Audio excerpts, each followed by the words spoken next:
Today on Ballistic Barbecue, I'm going to be cooking up some buttermilk hot honey spare ribs on the Sunterra Pro Series Argentine Grill. Let's get going.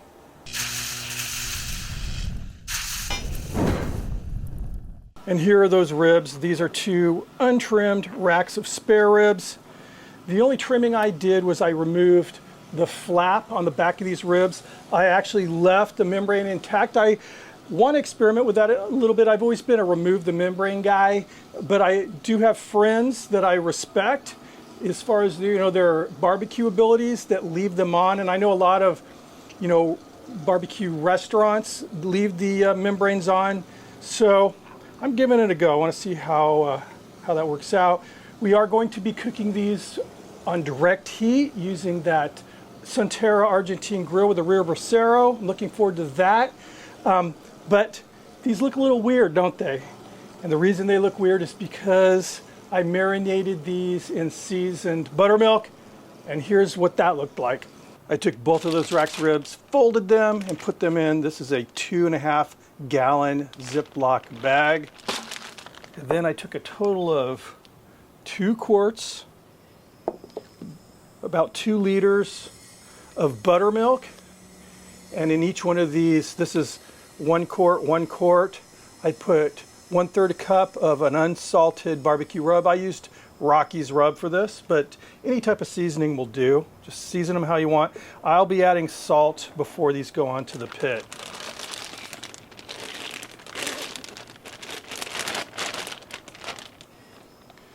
Then we're just going in, pour it over the ribs.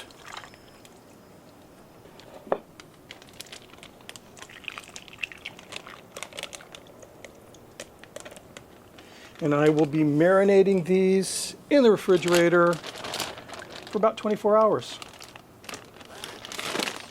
Now, I absolutely love marinating meat in buttermilk. I'll explain why in a minute here. I actually did a video where I marinated a prime rib roast in buttermilk. I'll never do it any other way. And this is kind of true to form as far as how they do it in Argentina. A lot of the meats they cook, not all of them, but a lot of the meats they cook in Argentina, they actually marinate in milk first. Now, I'm going with buttermilk. I like buttermilk because it's a lot richer in flavor than regular milk. Marinating meat in milk actually helps tenderize because there's lactic acid in the buttermilk or in the milk that helps kind of break down the collagen and tenderize this meat.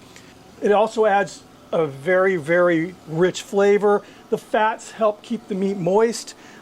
Buttermilk, though, just takes it up to another level. 2 more levels than regular milk. And for those of you, I know there's some countries you can't get buttermilk.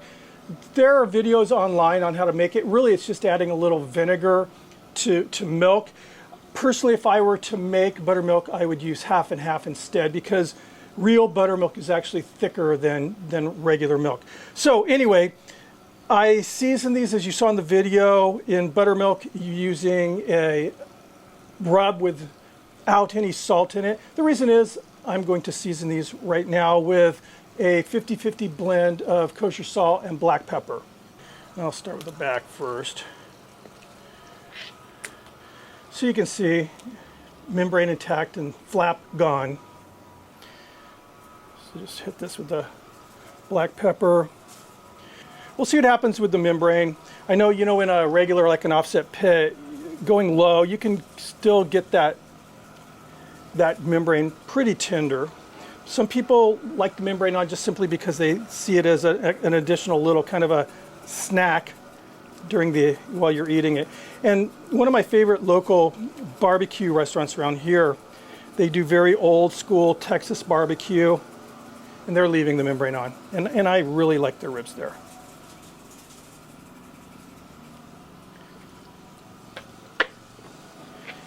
Once I pulled these out of the Ziploc, I just kind of held them up over the sink and let it kind of naturally drip off. I didn't blot these or anything.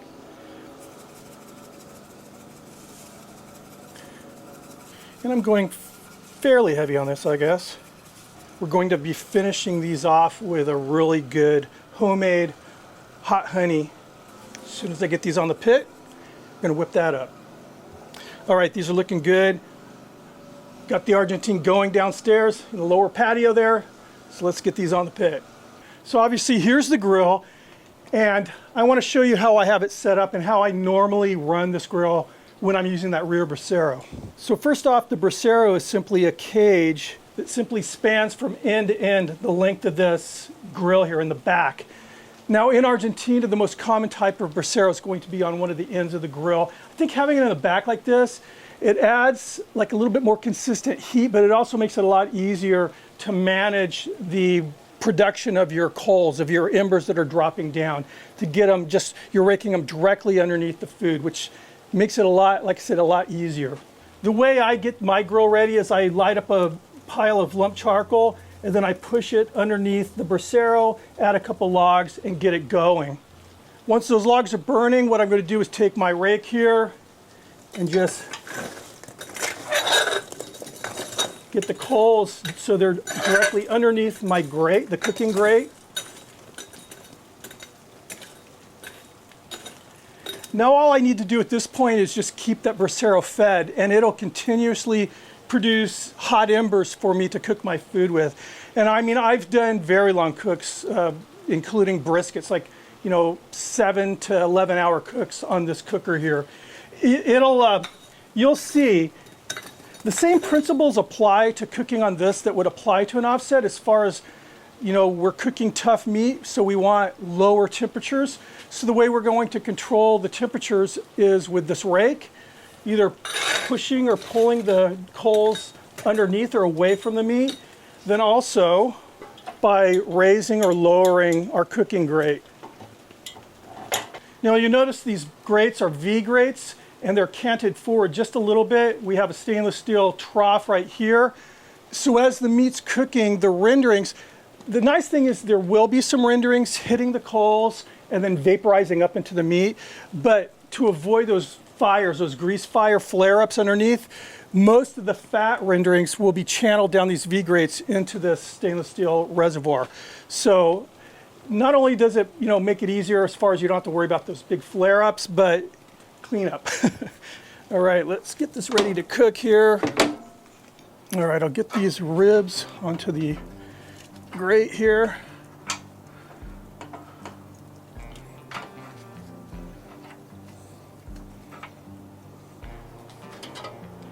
All right, we'll put on that Versa lid. Now I'll get a little space between these ribs here.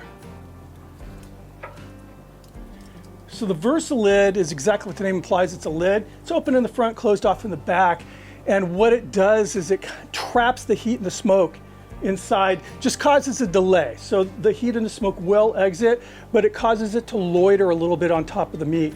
The nice thing is cooking on a grill like this, I won't have to flip the ribs as much as I would if I were not using this Versa lid.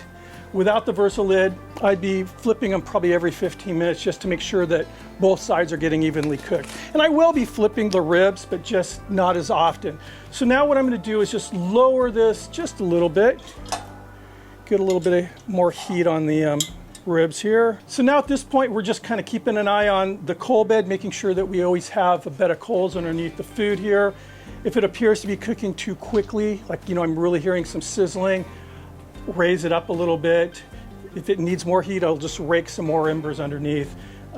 But this is a fun way to cook. People have asked, like, what are my favorite cookers? And this one here is definitely way high on the scale, because it's just, I say it all the time, it's such an interactive type of cooking.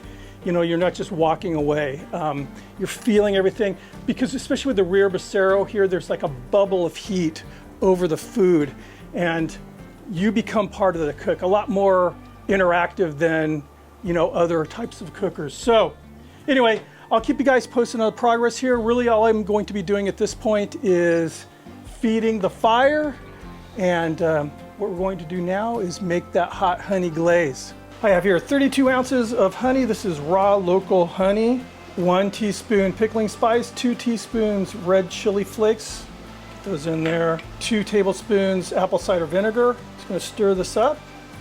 I'm going to bring this up to a nice simmer, and I'm going to simmer it for about 30 minutes and then allow it to cool to room temperature before I use it. That's it. All right, these ribs have been cooking for 1 hour now. I just put a couple logs in that rear bracero, so it looks a lot more dramatic than the cook is actually being executed. But let me show you the ribs and I'll show you what's going on as far as the actual technique here. All right, just lower it a little bit to get this lid off. By the way, this handle is not hot. I could do this with bare hands. So the ribs are looking good. I'm actually getting a little bit of pullback here, which is great. So I'm going to go ahead and flip these now.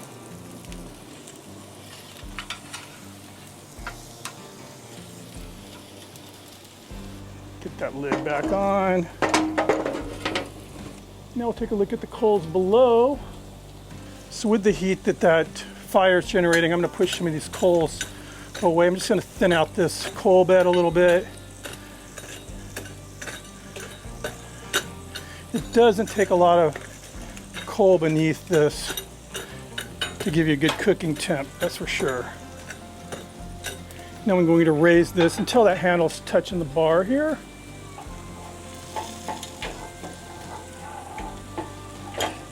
There, that's its highest setting, so to speak, with the Versa lid on. So I'll be flipping these again in probably another 30 minutes. I actually had to leave the house for about 30 minutes to run an errand, and I allowed the cooker to just run itself. But yeah, just like an offset, you know, you get that coal bed adjusted underneath there to where the temperature is where you want it to be, and you don't have to tend to it every 5 minutes or so. It almost runs itself. Just as long as you're feeding that bracero, we're good to go. So I will see you in another, like I said, 30 or 40 minutes. Okay, I checked on this after about 30, 40 minutes, and I ended up deciding to give it another hour.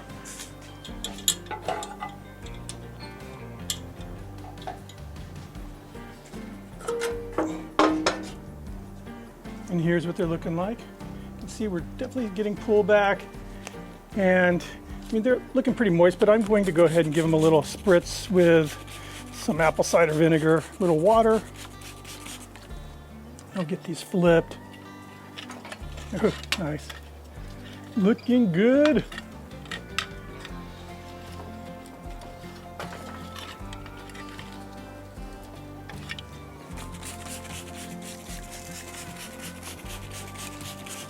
Smells amazing. So again, I just want to show you the amount of coals that I have burning underneath there. It's really not a whole lot, but it's an even spread bed of embers. And figure all this fire block and everything is all nice and saturated with heat right now, so it's just radiating. And it literally feels, you know, like an oven where I'm standing. Like I'm standing in front of a pizza oven. But yeah, I love this type of cooking. So get that back up. Right now I'm just very happy with what's going on. And you can see the fat dripping into the trough here. So yeah, it's been a very low stress cook so far. Everything is coming together. And again, this is a type of cooker where you can walk away from it for a spell and not have to worry about it. You know, at this elevation I have here and that small bed of coals down below, you can just feel that radiant heat. It's enough to keep it cooking, but it's not going to burn it or anything. Again, I just need to keep an eye on the bracero, and that's just toss a log on it every hour or so, and it's no big deal. So I'll be cooking these to tenderness, so it's too soon to check right now. It's only been a couple hours, so third hour I'll bring the probe out and just see where we're at. I'm guessing it's going to be more of a 4 to maybe 5 hour cook here. As they get closer to being done, I'll hit them with that hot honey glaze, and we'll finish them off that way. Looking forward to that. It's going to be good. So see you in another hour or so.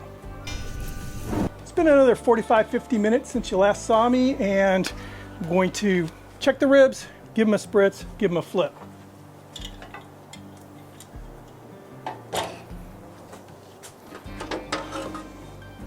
So you can see we're getting some really nice pullback here.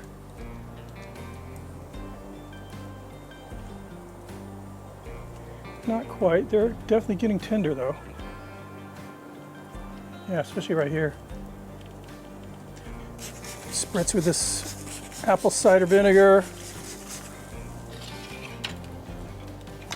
I'm going to give these a turn as well.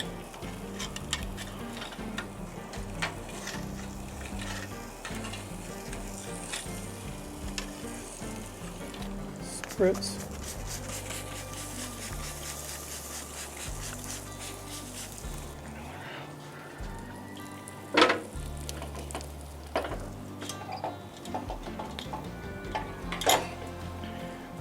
So I'm looking at probably another 30 or 40 minutes and I'll flip them back. And at that point I may sauce them because they're getting pretty darn tender. So at this point I'm thinking this total cook time is going to be somewhere in between 4 and 4.5 hours. But yeah, they're starting to get really nice and tender. Okay, we are right at the 4-hour mark right now. Before I turned on the cameras, I went ahead and tested for tenderness and they are feeling amazing. So I'm going to go ahead and hit them with that hot honey glaze now.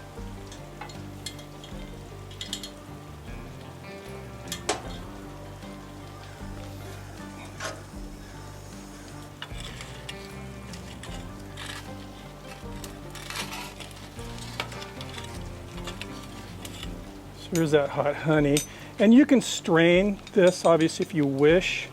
I personally like nice, chunks of spices in a rub, or not a rub, in a glaze. Not worry too much about the back here since it does have that membrane, but it'll make a nice bite.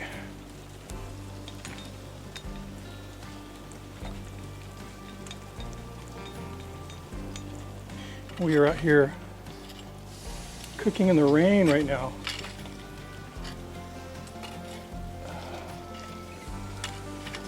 So good, wow.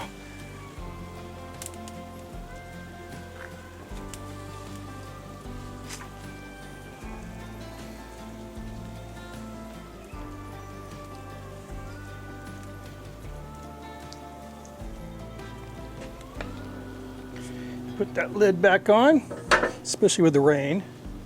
And we'll get this raised back up. All right, I'm just going to rake a few of these bits of ember down below here just to keep the heat going.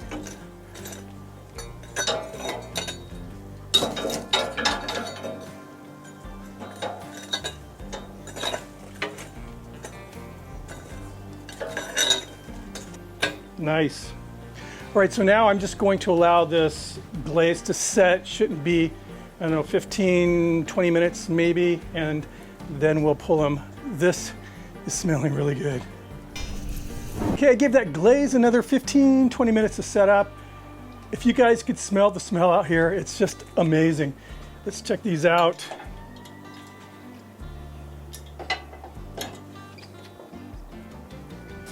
Just look at this pullback, it's just so even. And look at that. These things are like butter. So I'm gonna pull these off the pit. I'm gonna loosely wrap them with foil and then give them about 30 minutes or so. Then we'll meet you at the cutting board. And here we are. These are some gorgeous ribs. Gorgeous ribs. Very excited about trying these out. Cook went perfect. Weather was good. I mean, it's been hot as heck out here and it's still very muggy right now, but we had some rain. It was supposed to be thunder and lightning, so I'm glad that didn't happen. But anyway, yeah, let's give this a try here. Nice. Very tender.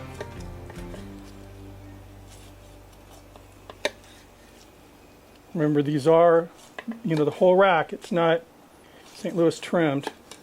And again, as I mentioned,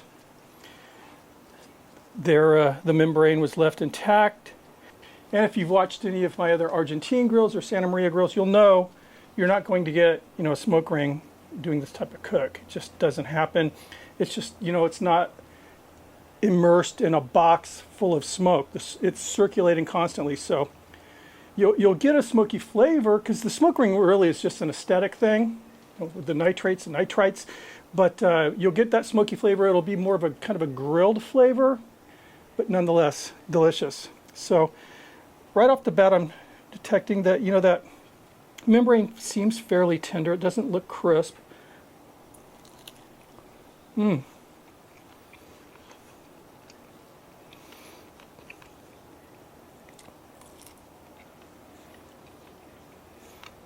A very tender bite, very tender bite. I didn't go too hot with it just because I want my wife, you know, to be able to enjoy these. She's not really into crazy hot stuff. I like heat, but honestly, I think this is perfect because it's a nice kind of a warmth, but it's not, you know, painful. You can see, I mean, it's pulling free of the bone.